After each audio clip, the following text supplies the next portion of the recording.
Hiya, my name's Matt, and I'm a little bit too self-conscious about doing this video.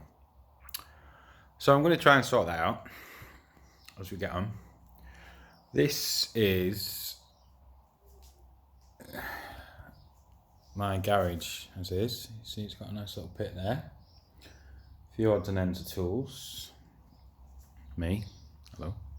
In fact, now I think about it, I'm holding this the wrong way up, aren't I? Lots to learn.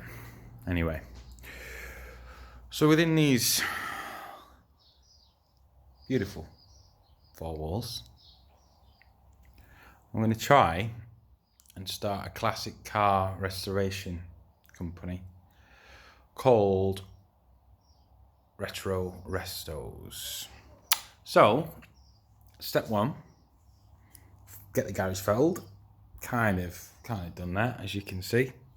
Step two, have a brew. And step three is get a car,